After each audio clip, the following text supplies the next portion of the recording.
പ്രവാസ ലോകത്തെ വാർത്തകളും വിശേഷങ്ങളും അതുപോലെ മാറി മാറി വരുന്ന നിയമങ്ങളും നേരത്തെ അറിയാൻ ഈ ചാനൽ സബ്സ്ക്രൈബ് ചെയ്യൂ. അടുത്തുള്ള ബെല്ലൈക്കൺ എനേബിൾ ചെയ്യാൻ മറക്കേണ്ട. നമസ്കാരം. ഒമാൻ വാർത്തകളിലേക്ക് സ്വാഗതം. ഇന്ന് ജൂലൈ 12. പ്രധാന വാർത്തകൾ. ബാത്തിന സൗഹൃദവേദി അവതരിപ്പിക്കുന്ന ബാത്തിനോത്സവം 2024 ആദ്യ പോസ്റ്റർ പ്രകാശനം സുഹാറിൽ നടന്നു. Sohar Indian social club president Rajesh Kondala poster പ്രകാശനം ചെയ്തു. ചടങ്ങിൽ വിവിധ മേഖലയിലെ സ്ത്രീകളും കുട്ടികളുമടക്കം 100ഓളം പേർ പങ്കെടുത്തു. കേരളത്തിന്റെ തനത് ഉത്സവ രൂപത്തിലാണ് പരിപാടി അരങ്ങേറുക. ഒക്ടോബർ 4 വെള്ളിയാഴ്ച സുഹാർ മജാൻ ഹാളിലാണ് പരിപാടി. ബാത്തിന മേഖലയിലെ 11ഓളം പ്രദേശങ്ങളിലെ ആളുകൾ പങ്കെടുക്കുന്ന ഘോഷയാത്രയും അനുബന്ധ കലാപരിപാടികളും വേറിട്ട കാഴ്ചയായിരിക്കുമെന്ന് സംഘാടകർ പറഞ്ഞു. ഘോഷയാത്രയും ചെണ്ടമേളവും താലപ്പൊലിയും മറ്റു കലാരൂപങ്ങളും ചേർന്ന് വാദ്യമേളത്തിന്റെ അകമ്പടിയോടെ നാട്ടുത്സവത്തിന്റെ മെഗാമേളം അരങ്ങേറും. മജാൻ ഹാളിൽ നടക്കുന്ന ബാത്തിനോത്സവത്തിൽ നാട്ടിൽ നിന്നുമെത്തുന്ന പിന്നണി ഗായികമാരുടെ ഗാനമേള, കൂടാതെ ഷാജി, വിനോദ് എന്നിവർ നയിക്കുന്ന ചിരിയുത്സവം, ക്ലാസിക്കൽ നൃത്ത പരിപാടികൾ, സാംസ്കാരിക സമ്മേളനം തുടങ്ങിയവയും നടക്കും. കേരളത്തിലെ രാഷ്ട്രീയ, സാമൂഹിക, കലാ, സാംസ്കാരിക മേഖലകളിലെ പ്രമുഖ വ്യക്തിത്വങ്ങളുടെ സാന്നിധ്യവും പരിപാടിക്ക് മാറ്റുകൂട്ടും. ഖരീഫ് ആസ്വദിക്കാനെത്തുന്ന സഞ്ചാരികൾക്ക് യാത്ര സുഗമമാക്കുന്നതിനായി ദോഫാർ ഗവർണറേറ്റിൽ വിവിധ റോഡുകളുടെ അറ്റകുറ്റപ്പണികളും സുരക്ഷാ നടപടികളും പൂർത്തീകരിച്ചു. അതിർത്തി ചെക്ക് പോസ്റ്റുകൾ മുതൽ ദോഫാറിലെ വിവിധ ടൂറിസം സ്ഥലങ്ങൾ വരെ നീളുന്ന എല്ലാ റോഡുകളിലെയും പ്രവൃത്തികൾ പൂർത്തീകരിച്ചിട്ടുണ്ട്. മൺസൂൺ കാറ്റ് മൂലം ചില റോഡുകളിൽ അടിഞ്ഞുകൂടുന്ന മണൽ നീക്കം ചെയ്യാൻ മന്ത്രാലയത്തിന്റെ വർക്ക് ടീം 24 മണിക്കൂറും നിരീക്ഷിക്കുകയും ചെയ്യും. അതേസമയം സലാലയിൽ സഞ്ചാരികൾ വർദ്ധിക്കുകയാണ്. വരും ദിവസങ്ങളിൽ കൂടുതൽ സന്ദർശകരെത്തുമെന്നാണ് പ്രതീക്ഷിക്കുന്നത്. സന്ദർശന വിസയിൽ ഒമാനിലെത്തിയ ആലപ്പുഴ സ്വദേശി ഒമാനിൽ മരണപ്പെട്ടു. കൃഷ്ണപുരം നടക്കാവ് ശ്യാം ശശിധരനാണ് ബഹ്ളയിൽ വെച്ച് മരണപ്പെട്ടത്. അടുത്തിടെയാണ് ശ്യാം ശശിധരൻ ഒമാനിൽ സന്ദർശന വിസയിലെത്തിയത്. നടപടികൾ പൂർത്തീകരിച്ച് മൃതദേഹം വെള്ളിയാഴ്ച പുലർച്ചെ വിമാനമാർഗം മസ്കത്തിൽ നിന്നും കൊച്ചിയിലെത്തിക്കും. തുടർന്ന് സംസ്കാരം വീട്ടുവളപ്പിൽ നടക്കുമെന്നും ബന്ധപ്പെട്ടവർ അറിയിച്ചു. പരിസ്ഥിതിയുമായി ബന്ധപ്പെട്ടുള്ള ഗ്ലോബൽ ക്ലൈമറ്റ് വാരത്തിന് ഒമാൻ ആതിഥേയത്വം വഹിക്കും. അടുത്ത വർഷം ഫെബ്രുവരി 24 മുതൽ 27 വരെ മസ്കത്തിലാണ് ക്ലൈമാറ്റ് വീക്ക്. ലോകരാഷ്ട്രങ്ങൾ പങ്കാളികളാകുന്ന പരിപാടിയിൽ ആഗോളതലത്തിലെ പരിസ്ഥിതി സംരക്ഷണ പ്രവർത്തനങ്ങളും വെല്ലുവിളികളും ചർച്ചയാകും. മേഖലയിലെ വിദഗ്ധർ പങ്കാളികളാകും. ഇതാദ്യമായാണ് ഒമാൻ ഇത്തരത്തിലൊരു വേദിക്ക് ആതിഥേയത്വമൊരുക്കുന്നത്. ഒമാൻ പരിസ്ഥിതി വിഭാഗമാണ് പരിപാടിക്ക് നേതൃത്വം നൽകുന്നത്. ക്ലൈമാറ്റ് വീക്കിൻ്റെ അനുബന്ധനമായി വേറിട്ട പരിപാടികളും ആലോചിക്കുന്നുണ്ട്. മുസന്തം ഗവർണറേറ്റിൽ മയക്കുമരുന്ന് കടത്തിയയാൾ പോലീസ് പിടിയിൽ. Police command general department for narcotics and psychotropic substance control ഡിപ്പാർട്ട്മെന്റിന്റെ സഹകരണത്തോടെയാണ് പ്രതിയെ അറസ്റ്റ് ചെയ്തത്. വൻതോതിൽ ഹാഷിഷ്, ഹെറോയിൻ, മയക്കുമരുന്ന് ഗുളികകൾ, ക്രിസ്റ്റൽ മെത്ത് തുടങ്ങിയവ പ്രതിയിൽ നിന്നും പിടിച്ചെടുത്തു. ഇയാൾക്കെതിരെ നിയമ നടപടികൾ പൂർത്തീകരിച്ചതായും റോയൽ ഒമാൻ പോലീസ് പുറത്തിറക്കിയ പ്രസ്താവനയിൽ പറയുന്നു. We help blood donors Oman Bausher central blood ബാങ്കുമായി സഹകരിച്ച് സംഘടിപ്പിക്കുന്ന രക്ത പ്ലേറ്റ്ലെറ്റ് ദാന ക്യാമ്പ് ഇന്ന് രാവിലെ 8:30 മുതൽ ഉച്ചയ്ക്ക് 1:30 വരെ ബൗഷർ ബ്ലഡ് ബാങ്കിൽ നടക്കുന്ന ക്യാമ്പിൽ പങ്കെടുക്കാൻ ആഗ്രഹിക്കുന്നവർ അധികൃതരുമായി ബന്ധപ്പെടണമെന്ന് സംഘാടകർ വാർത്താക്കുറിപ്പിൽ അറിയിച്ചു.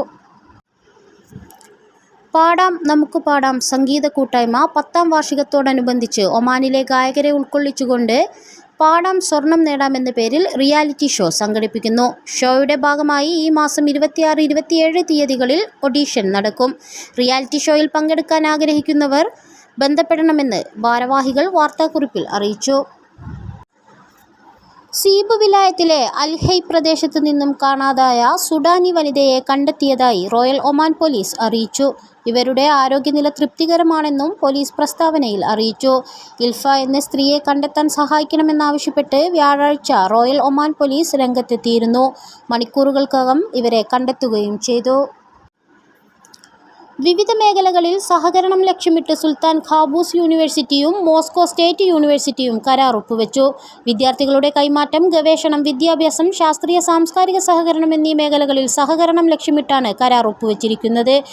SQവിലെ international corporation assistant vice chancellor Sayyida doctor Mona bint Fahad Al സഈദും മോസ്കോ യൂണിവേഴ്സിറ്റി റെക്ടർ വിക്ടർ സഡോനോവിച്ചും ആണ് കരാറിൽ ഒപ്പിട്ടത്. റഷ്യയിലെ ഏറ്റവും പഴക്കമേറിയതും വലുതുമായ സർവകലാശാലകളിലൊന്നാണ് മോസ്കോ സ്റ്റേറ്റ് യൂണിവേഴ്സിറ്റി. 1755 ഇത് സ്ഥാപിതമായത്. Indian social club Oman Kerala വിഭാഗത്തിന്റെ ഈ വർഷത്തെ വേനൽ തുമ്പികൾ ക്യാമ്പിന് ഇന്ന് തുടക്കം കുറിക്കും. ഈ മാസം 12, 13, 19, 20 തീയതികളിലായി ദാർസെയ്ത്തിലെ ഇന്ത്യൻ സോഷ്യൽ ക്ലബ്ബ് ഹാളിൽ വെച്ചാണ് ക്യാമ്പ് നടക്കുന്നത്. രാവിലെ 9 മണി മുതൽ വൈകിട്ട് 5 മണി വരെയായിരിക്കും ക്യാമ്പ്. 2ാം ക്ലാസ് മുതൽ 12ാം ക്ലാസ് വരെയുള്ള 150-ൽ പരം കുട്ടികൾ ഈ വർഷത്തെ ക്യാമ്പിൽ പങ്കെടുക്കും. നാടകപ്രവർത്തകനും ടെലിഫിലിം അഭിനേതാവും അധ്യാപകനുമായ ശിവദാസൻ പൊയ്ൽക്കാവ് ക്യാമ്പ് നയിക്കും. കുട്ടികളുടെ സർഗ്ഗവാസനകൾ കണ്ടറിഞ്ഞ് അവയെ പരിപോഷിപ്പിക്കുന്ന വിധത്തിൽ വിനോദ വിജ്ഞാനപ്രദമായാണ് ക്യാമ്പിൻ്റെ കരിക്കുലം തയ്യാറാക്കിയിട്ടുള്ളത്. അവധിക്കാലത്തിൻ്റെ ഒറ്റപ്പെടലുകളിൽ നിന്ന് പുറത്തു കടക്കുക, സാമൂഹിക ജീവിതത്തിൽ ഉയർത്തിപ്പിടിക്കേണ്ട ശീലങ്ങളും മൂല്യങ്ങളും സമീപനങ്ങളും സംബന്ധിച്ച ധാരണകൾ കുട്ടികളിലെത്തിക്കുക, വായന, എഴുത്ത്, ചിത്രം, നാടകം, സംഗീതം, സിനിമ തുടങ്ങിയ സർഗ്ഗാത്മക സാധ്യതകളെ ജീവിത നൈപുണ്യ വികാസത്തിനായി പ്രയോജനപ്പെടുത്താനായി കുട്ടികളെ പരിശീലിപ്പിക്കുക തുടങ്ങിയവയാണ് ഈ വർഷത്തെ ക്യാമ്പിൻ്റെ ഉദ്ദേശ ലക്ഷ്യങ്ങൾ.